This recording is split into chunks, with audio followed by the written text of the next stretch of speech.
प्रत्येक राजकीय अपडेटसाठी चॅनलला सबस्क्राइब करायला विसरू नका। आता मध्यंतरी एक व्हिडिओ व्हायरल झाला होता, ज्यामध्ये एक शिक्षिका आपल्या विद्यार्थ्यांना कोणी कोणाच्या हातावर तुरी दिल्या होत्या असा प्रश्न विचारते। लहान निरागस मुलं आपापल्या परीने उत्तर देतात। त्यांची अफलातून उत्तर पाहून अख्खा महाराष्ट्र हसला आणि चौथीच्या इतिहासात असलेला तुरीचा किस्सा पुन्हा एकदा आपल्या प्रत्येकाच्या स्मरणात आला। पण सध्याचे राजकारण पाहता कोण कोणाच्या हातावर तुरी देईल हे नक्की सांगता येत नाही। तरी आपण राजकारणाचे विद्यार्थी, अभ्यासक, चाहते किंवा सामान्य नागरिक म्हणून जरी विचार केला तर काही तर्क आपण नक्कीच बांधू शकतो आणि या तर्काच्या आधारावर एकनाथ शिंदे यांच्या हातावर भाजपा तुरी देणार का असा एक प्रश्न निर्माण होतो आणि यावर सर्वत्र चर्चा सुरू होते। आता खरंच भाजपा एकनाथ शिंदे यांच्याच हातावर तुरी देणार का आणि भाजपा असे पाऊल का उचलणार, या व्हिडिओत पाहण्याचा प्रयत्न करूया। नमस्कार, मी सूरज कुमार उषाबाई सुधाकर, आपण पाहतात महाराष्ट्र भूमी। आता भारतीय जनता पक्ष एकनाथ शिंदे यांच्या हातावर तुरी देणार का याचा शोध घेण्यासाठी आपल्याला थोडंसं पाठीमागं जावं लागेल। जेव्हा 2019ची निवडणूक झाली तेव्हा सत्ता स्थापन करताना अनेक घडामोडी झाल्या। त्यानंतर पहाटेचा शपथविधी झाला आणि त्याच्यानंतर वर्ष-2 वर्षांनी शिंदे गट बाजूला झाला। आता अर्थातच एका रात्रीत झालेली ही गोष्ट नव्हती, या पाठीमागे कित्येक महिन्यांचं प्लॅनिंग होतं।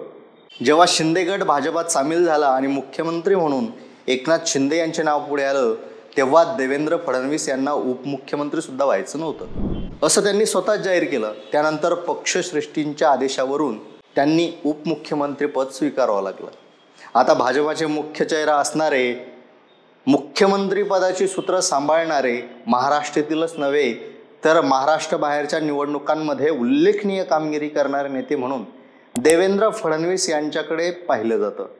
अशा माणसाला उपमुख्यमंत्री पदावर बसून त्यांचा अपमान केल्याची भावना अनेकदा आपल्याला पाहायला मिळालेली आहे। त्यामुळे शिंदे आपल्यापेक्षा कधीच वरचढ होऊ नये याची दक्षता स्वतः फडणवीस आणि भारतीय जनता पक्ष घेतोय हे आपल्याला लक्षात घ्यावे लागेल। दुसरा मुद्दा म्हणजे अनेक ठिकाणी भाजपा विरुद्ध शिंदे गट हा वाद ठिकठिकाणी पेटतोय, किंबहुना शिंदे आणि ठाकरे यांच्यापेक्षा जास्त चिघळतोय। नुकतंच एका आमदाराने गोळीबार केल्याची घटना समोर आली आणि हा भाजपाचा आमदार एकनाथ शिंदे व त्यांच्या मुलावर म्हणजेच श्रीकांत शिंदे यांच्यावर टीका करताना दिसला। त्यानंतरचा मुद्दा म्हणजे जेव्हा शिंदे गट आणि भाजपा एकत्र होते तेव्हा विरोधी पक्षात अजित पवार बसलेले होते। एकाएकी अजित पवार महायुतीत सामील झाले याचा थोडासा विचार केला तर काही पर्याय आपल्यासमोर दिसतात। त्यातला मुख्य पर्याय हा की जर अपात्रते संदर्भात काही निकाल जर लागला जो शिंदे गटाविरुद्ध जाणारा असलास तर अपेक्षित संख्याबळ भाजपाकडे ऑलरेडी असेल। त्यामुळे शिंदे गटातील आमदार अपात्र जरी झाले तरी सत्तेपासून दूर होता येणार नाही।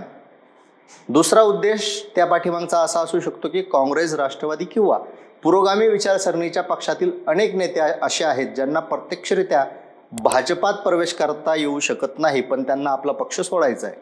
त्यासाठी अजित पवार गट अतिशय उचित पर्याय, कारण विचारसरणी तीच राहील, सत्ताही हातात राहील आणि पक्षांतरही होईल अशी तिहेरी भूमिकेतून विचार करणाऱ्या उमेदवारांसाठी हा एक महत्त्वाचा पर्याय ठरू शकतो। त्यामुळे अजित पवार यांना सोबत घेणे या पाठीमागचे कारण असू शकते। तिसरी महत्त्वाची बाब म्हणजे भुजबळ आणि ओबीसी यांचे एक वेगळेच समीकरण आहे आणि देशाच्या पातळीवर पाहिलं तर आपल्याला दिसून येतं की नरेंद्र मोदी स्वतः ओबीसी आहेत आणि त्यांचं अलीकडचं राजकारण ओबीसी धार्जिन आहे। ओबीसींना समाधान देण्याचं काम भारतीय जनता पक्ष केंद्र स्तरावर आणि राज्य स्तरावर करत आहे।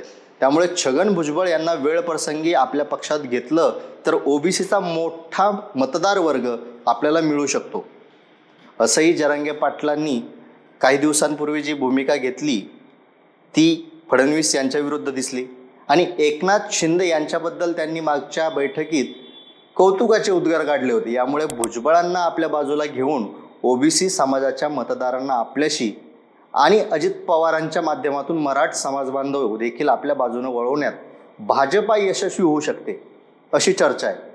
आता म्हणजेच सर्वार्थाने विचार केला तर एकनाथ शिंदे यांची अत्यंत गरज भाजप सरकारला किंवा महायुती सरकारला आहे किंवा त्यांच्याशिवाय सरकार चालूच शकत नाही अशी आज तरी परिस्थिती नाही। दुसरी महत्त्वाची बाब म्हणजे युती ही बाळासाहेब ठाकरे यांच्या नावामुळे झाली होती आणि त्यांच्या विचारामुळे झाली होती. जर महाविकास आघाडीमध्ये गणित जमलं नाही तर उद्धव ठाकरे भाजपासोबत येऊ शकतात किंवा भाजपा त्यांना सोबत घेऊ शकते. कारण महाविकास आघाडीमध्ये फूट पाडून मतांची विभागणी करून हिंदू मतं मिळवण्यासाठी हे दोन्ही पक्ष एकत्र येऊ शकतात. कारण राजकारणात कोणीही दीर्घकाळ मित्र नसतो आणि कोणीही दीर्घकाळ शत्रू नसतो. तसंच राजकारणात कधी कोणते निर्णय घेतले जाऊ शकतात हे कोणीही नक्की सांगू शकत नाही. शिंदे ठाकरे यांना सोडून येऊ शकतात तर वेळ प्रसंगी आपल्यालाही सोडून जाऊ शकतात. ही गोष्ट भाजपा कधीच विसरणार नाही.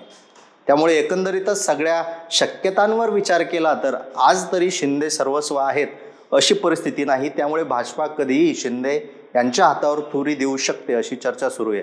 आपल्याला काय वाटतं नक्की सांगा.